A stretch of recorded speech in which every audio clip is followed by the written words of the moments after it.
Assalamualaikum, hai sahabat sejarah, kalian pasti tidak asing dengan nama Zhuge Liang. Zhuge Liang memiliki nama lengkap Zhuge Kongming, atau nama julukan Wolong, juga dikenal sebagai Chu Heliang atau Kongming di kalangan Tionghoa Indonesia. Zhuge Liang adalah ahli strategi militer Tiongkok kuno yang terkenal pada periode tiga kerajaan, 220-280 Masehi. Ia menjabat sebagai Perdana Menteri Shuhan dengan kaisarnya bernama Liu Bei. Zhuge Liang lahir pada tahun 181 Masehi di Provinsi Shandong pada masa akhir kekuasaan dinasti Han. Setelah kelahirannya, terjadilah pemberontakan Huang Jin atau pemberontakan Surban Kuning pada tahun 184 sampai dengan 204 Masehi. Ketika Zhuge Liang berumur 14 tahun, Jenderal Cao Cao menyerang Shandong. Maka keluarga Zhuge Liang terpaksa melarikan diri.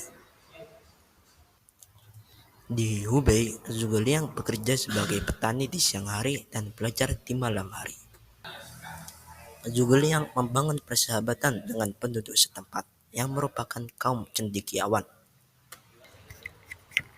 Pada tahun 277 Masehi, Liu Bei datang menuju ke rumah Zhuge Liang, namun ditolaknya sampai 3 kali.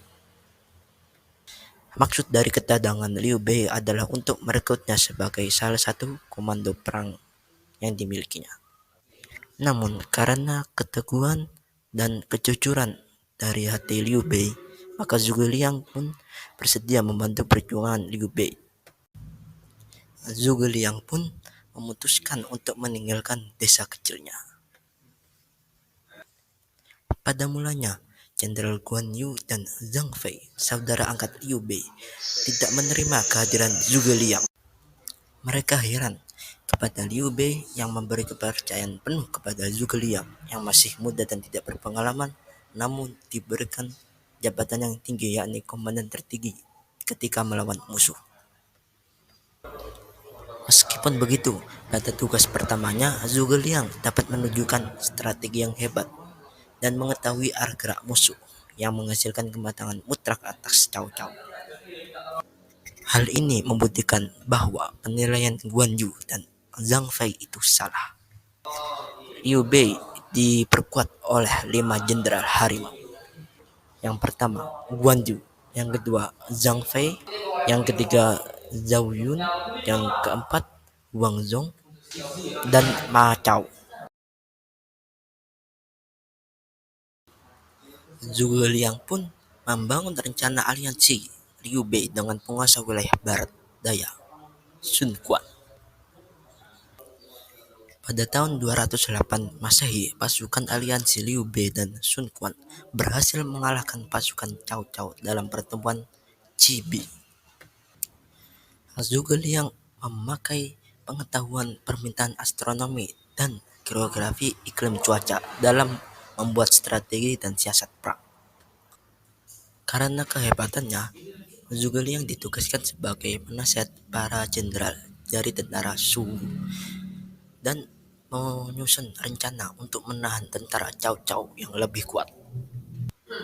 Jenderal Zhou Yu memberitahukan kepada Zhuge Liang bahwa ia membutuhkan 100.000 anak panah dalam 10 hari. Namun, tanpa diduga, Zhuge Liang dapat menyanggupinya dalam waktu 3 hari. Dengan itu, Zhuge Liang dapat memotong waktu untuk menyerang Cao Cao dan memberikan keuntungan bagi dinasti kekuasaan Liu Bei. Dalam peperangan, Zhuge Liang selama 2 hari mengamati arah angin dan kondisi cuaca. Pada hari ketiga, ia dan Jenderal Lu Su memimpin 20 kapal besar dan 30 awak masing-masing. Kapal tersebut dipenuhi oleh ribuan boneka jerami berpakaian seperti tentara. Menyeberangi sungai Yangtze mendekati armada Cao Cao. Mereka berlindung dalam kabut tebal yang menyelimuti seluruh sungai. Kapal tadi digunakan untuk mengecoh pasukan Wei, yang dimana Pasukan Wei meluncurkan ribuan anak panah sehingga kapal berisi serdadu jerami tersebut sudah dipenuhi dengan buah buah anak panah dari pasukan Wei. Dan dari situlah kenapa Zhuge Liang dapat membawa 100.000 lebih anak panah kepada jenderalnya dengan mengecoh tentara lawan untuk memberikan anak panahnya secara gratis. Strategi yang digunakan Zhuge Liang adalah dengan siasat menggunakan api dan membakar kapal Cao Cao. Setiap kapal Zhuge Liang dipasangkan sebuah pucuk yang berisikan jerami yang terbakar oleh api, yang membuat ketika kapal-kapal Zhuge Liang menabrak pasukan Wei, kapal pasukan Wei tidak hanya hancur namun juga terbakar. Akhirnya pasukan koalisi pun berhasil memenangkan pertempuran melawan Cao Cao yang memiliki jumlah kekuatan militer yang lebih besar daripada pasukan Zhuge Liang. Ketika 2.500 pasukan Zhuge Liang terjebak di benteng barat, terkepung oleh 15.000 pasukan elit Sima Yi. Sima Yi merupakan seorang ahli strategi, jenderal dan politisi Cao Wei pada era 3 kerajaan Tiongkok. Ia adalah salah satu saingan atau musuh bebuyutan oleh Zhuge Liang.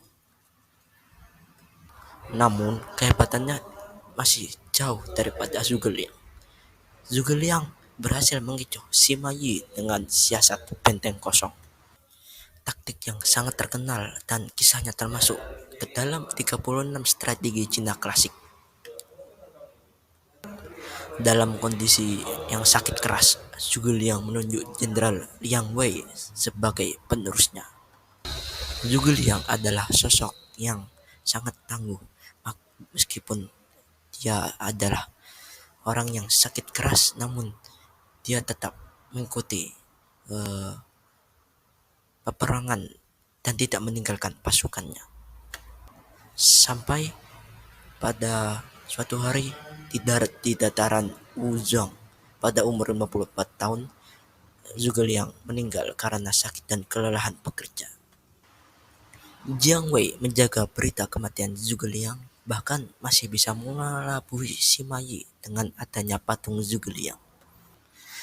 Ketika Sima Yi berhasil menaklukkan pasukan Shu, setelah peperangan selesai, Sima Yi pergi ke perkemahan Shu yang telah kosong dan menganugerahi Zhuge Liang, the greatest mind under the heaven.